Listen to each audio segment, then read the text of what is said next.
Hi, I'm Scott, and this is my 1983 Ford F150 extended cab short bed, which is quite rare in the UK and in general.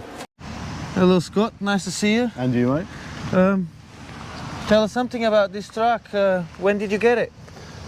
So I bought it, I want to say 2018, 2019 I think it was.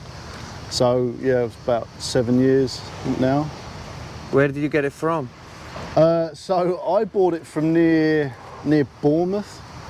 Is it Bournemouth? Yeah, down south coast is where I got it from. It's been here since, I think it was 2000 or 2001, so it's been here a while. I heard there's something really special about it, because what's under the bonnet is something a bit different. Do you want to tell us a bit about it? Yeah, it's not your regular engine that you'd find in there. So originally it was a 302, which is a 5-litre V8. But in the time that I owned it, it developed a few issues, and we found there was water ingress in 2 of the cylinders. And so after a bit of investigation, I found out it wasn't the original numbers matching engine anyway, although it was the correct size engine. So yeah, after playing about with some different options and that, I decided to change it to a diesel. Nice. Can we look under the bonnet? Yeah, sure.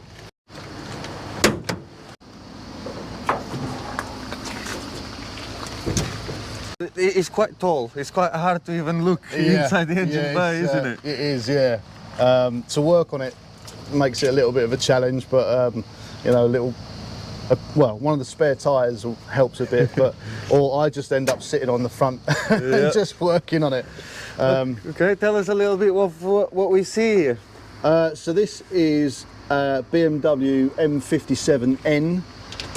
It's from a 2004 E61 BMW 530D, and you know, you find them in everything from the 525 to the 535 with slightly different configurations, turbos, injectors and stuff. But yeah, that is indeed really cool. How did you fit the engine in there? The engine mounts, fabrication, what did you go through?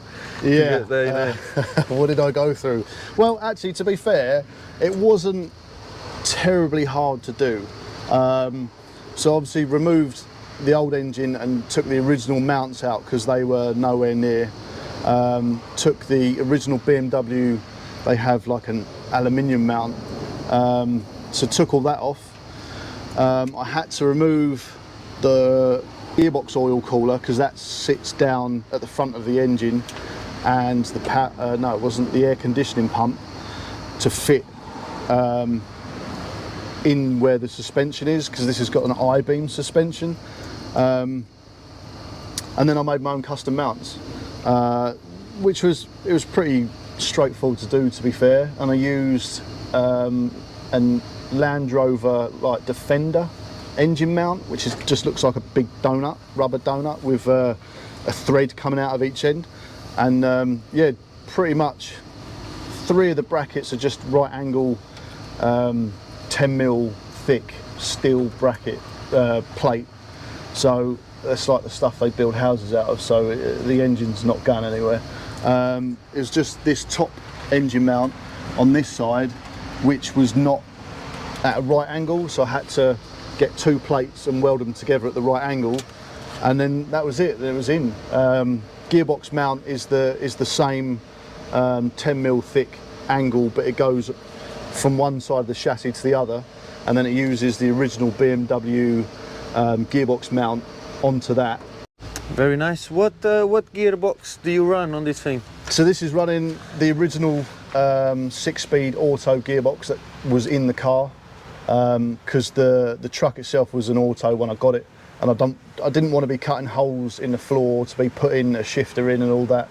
So and it was just nice having an auto. You know, it's for cruising. So yeah, I kept the 6-speed. What sort of power are we looking at? So the original engine was, I think it was about 220, but I've had the ECU remapped, and it's had the EGR, DPF, swell flaps and all of that stuff removed, and it's had a tune on it as well. They advised it would be about 270 horsepower, I believe, and somewhere around 450, 500 foot-pound of torque, in that sort of figure. How about all the wires, and how did you connect all this together? So the engine uses, I think it's 3 looms for the engine and gearbox, and out of the donor vehicle I took, see, all the loom that's attached to the engine plus the ECU, and all you leave behind is what connects into the ECU from the car. And the company I use is called House of Torque, and they do a lot of these conversions in Land Rover Defenders, and they make I don't want to say like a standalone loom. It's for the cab side or the cabin side of the loom. So you plug all of the original parts of the engine loom into the ECU, and then you need the part that powers the ECU. So they make a loom for that, and it's a pretty straightforward guide of what to connect it to. It's literally only like 6 wires, and that's it. And then that powers up your ECU, and then you can start the vehicle. The last few components that I put in that I needed to do, because like I said, it didn't fit between the mounts for the I-beam suspension, so I had to take off the original automatic gearbox oil cooler. So I've remounted the oil coolers up front, so you can see the long silver one here is that was the gearbox oil cooler, I think, and then you've also got the engine oil cooler up front as well, which I just took off because I thought it'd be a bit more efficient having it up front, but everything's working well. Yeah, there's a huge front mount intercooler in there as well, and obviously custom plumbing to get all that in.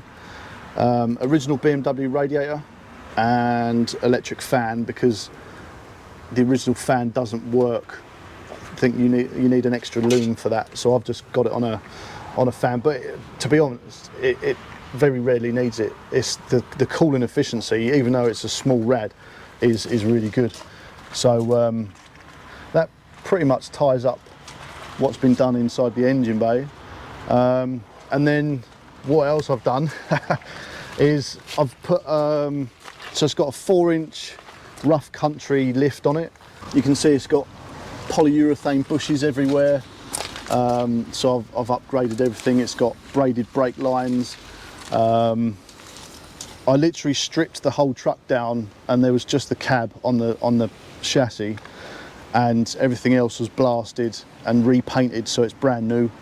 And then just rebuilt it with new parts. So obviously the lift kit, poly bushes.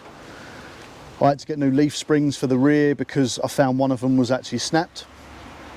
So I just replaced both rear leaf springs, new brakes, new calipers, brake lines, fuel lines, everything. Literally everything is brand new. Yeah, so I used the original. This had a twin tank originally, so it has one in the rear and then one mounted kind of underneath the cab. And so I've just used one because I'd replaced one of the tanks already, so it was new. And I had to customise it to put the fuel return in for the engine, because the engine runs like a constant loop of fuel. So anything that's not used gets put back in the tank from the high pressure fuel pump. So it's got, I modified it, put a fuel return in. I've put a lift pump in with fuel filter, and that sits on the chassis. And then yeah, straight through exhaust. I think that pretty much sums most of it up. How about the rear? What's going on over here? So not much really. It's obviously, like I said, the rear leaf springs have been done, and the chassis underneath. But yeah, that's all that's been done back here. I did change the tail lights because they were faded. I did put the bars on. Otherwise, not a lot. Unfortunately, you can see inside the bed is pretty rotten, and that was because of a previous owner that had it. You see the checker plate in the bed, where it had checker plate in the whole of the bed, and none of it was sealed, so water would just sit underneath the checker plate, and you can see the result of that. And you can see where I've welded up all the holes in the side of the bed, because they just drilled holes and riveted it all in. So unfortunately destroying the bed basically, but I've got someone that imports parts from the States looking for a rust-free bed for me. So hopefully early next year that'll be in the country, and then I'll be replacing that with a rust-free one, and then obviously the whole truck will be painted. But before that I want to get the front end painted so it matches. It's a bit mismatched at the moment, but they were again replaced because there was rust at the bottom of the doors and the top of the wheel arches. So it's all getting done. Really cool. Tell me about your wheels. Oh, the wheels. Really, yeah, really nice. Yeah, so it's got the 15s. I think they're 8.5 wide. These actually came with the truck, but I had them powder coated white, and it's got 33 by 12.5s. Obviously the off-road knobblies on there. Nice interior. Yeah, so it is original, as you can kind of tell. Not a lot. I've not done a huge amount in here. Obviously this is one of the upcoming things to be done. It's got the split folding seat, which was an option I believe, and in the back you've got a small bench which technically seats 3, so it is actually registered as a 6-seater, and that folds down so you can have just a flat surface in there, which is always good for the dogs so they can sit at the back. Yeah, so come jump in. Oh wow, can I even get in? There's a handy little step there if you need it. Yeah. Oh wow, it's really comfy. It's not bad, is it? No, it's really nice. It's like 43-year-old seats. Oh wow, I love that. Yeah, it's the ceiling. That was, I think, one of the first mods that I did. Was took it out, but it's shown its age now. But I will redo it and keep it going, because yeah, like I said, that was one of the first mods that I did was put that headliner in. So yeah, because of everything that's been done, the speedo wouldn't work, because the original speedo ran off of one of the wheel speed sensors on the BMW, and there's no pickup in the gearbox. So I've put a GPS speedo in it, and then we've got the gauges you need. See, everyone needs a boost gauge if you've got a turbo. Rev counter, obviously the fuel gauge, and then we've got volts and temperature, which is just on a sensor in the water system. So yeah, it's a custom dash in there. Yeah, I was gonna say it looks pretty cool, and it feels nice too. I actually flocked it, so that's flocking on the dash. I took the dash off and flocked it. You know, like the old rally cars, and they have flock dashes. Yeah. I intend to paint the lower part of the dash like I've done with the door cards. Painted all the interior panels black, because it was originally, before it was the colour you see, the original colour from the factory was tan and brown, you know, proper 80s, right? So the interior is all tan and brown. I made this little cubby because there's no cup holders in this truck. Yeah, I love the cup holders. They look really cool. They never had any, so I made this, and it also houses the ECUs hidden inside there. So that's really handy. That is. I put some temporary carpet down just to try and get rid of some of the vibration, but it's a truck, isn't it? You know, so there adds to the character. Exactly. Wow. So I take it this is the original seat belts? Yeah, all original. It's even got that nice clunk. Yes. Really, really cool. Would you take me for a spin on this? Absolutely. Yeah? Absolutely. Yeah, let's do it.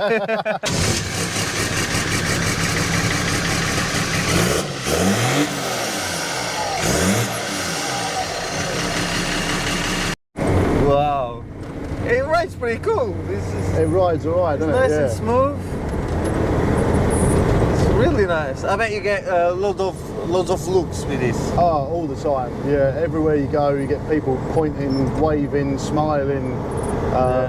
Yeah, it's, do you know what I mean? It makes you feel good about the thing that you've done because people love it. Yeah, kids all the time like, oh, it's a monster truck. That's so great. It's, you know, it's a nice cruiser, but it's got a bit of poke if you want it. Damn, See? would there be of wheel spinning there? That was really cool. Yeah, even in the damp, it's like, shit. Yeah, it's got more than enough torque.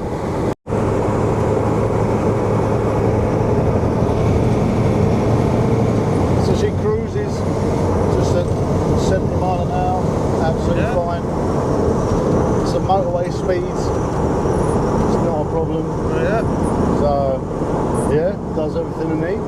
Really, yeah. And it's, I think it's doing, well, I worked it out when I was towing down to Cornwall, it was doing about 22 miles per gallon, 23, towing a caravan. How much weight were you carrying? Well, this truck weighs 2 3/4 ton. Oh, wow. Yeah, so she's not light. And then the caravan was probably another 600-700 kilos. But when I'm not towing, it's getting high 20s, close to 30 mile per gallon. That's not bad at all. Considering it was doing 8 with the V8. Yeah. That's not bad at all. No. Well, thanks, Scott. That was really cool. No problem at all. Yeah, really Hope cool you enjoyed truck. that. I really did, trust me. Tell us where people can follow you and find out what your socials. So if you look on Facebook and search for Felicity F150, which is the name of the truck, then hopefully you'll find her page, you'll see the picture. And I do have a YouTube channel where I show the whole build and what I've been doing. And you should be able to find it under Scott's Workshop. But yeah, I'll send you all the details and yeah, you'll be able to find it on there. Yeah, link down below. Thank you.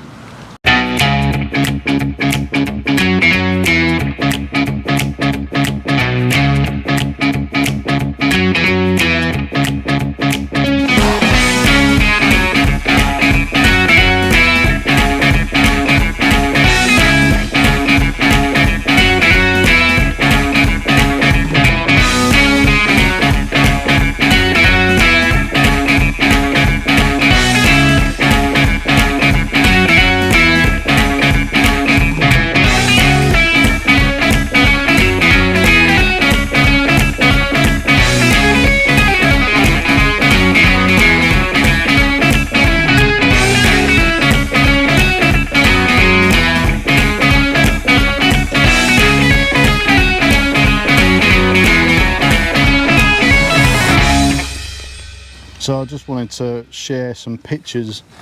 So this is from when I bought the truck, the day I picked it up. The reflection, The glare, yeah. I had no MOT, so I had to get it trailered back. And you can see a few changes in that time. Yeah. Same wheels, but powder coated and steps and stuff that are added. So this is a bit of interesting one for you. So this is a still that I took from a film, as you can see, before I lifted it and before I replaced the doors and wings. But yeah, that's from the end credits of the Marvels, like Captain Marvel 2. Oh, so the truck was in a movie? Yeah, this truck. Yeah. Oh. Yeah, you can see, obviously you can see the Ford badge sticker on the rear, the bed rails, the steps, the white wheels. You can see it's the same truck, but it's not lifted, and obviously the replacement wings and doors. But yeah, that's my truck. They took it for filming, and yeah, so it's in the end of a Marvel film. Keeps getting cooler and cooler. Yeah, and this one, you can see it there again, before it was lifted. This is from YouTube exclusive trailer for Jurassic World Dominion, and they did it was like a 15-minute trailer, starting from like the dinosaurs and then going through to like the the Jurassic Park times. And yeah, so if you can look up that trailer and you'll see it. It's pretty cool. That was obviously a drive-in movie scene, but it was shot over here. And yeah, just a few pictures from when I was working on the truck. So this is the front end with nothing, obviously everything's taken off of it. Starting to clean up the chassis rails and get them ready. And that's the rear. And then that's like just as it's about to go back together, so you can see the front, see the chassis all treated and painted. Poly bushes in there, suspension's just about going on. Obviously this is all just before it all went back together. Really, really cool. And you can see the driveway where I did it, Oh yeah, the famous driveway. Yeah. Very nice, mate. Really Yeah, cool. just thought I'd do something a little bit cool for you to see.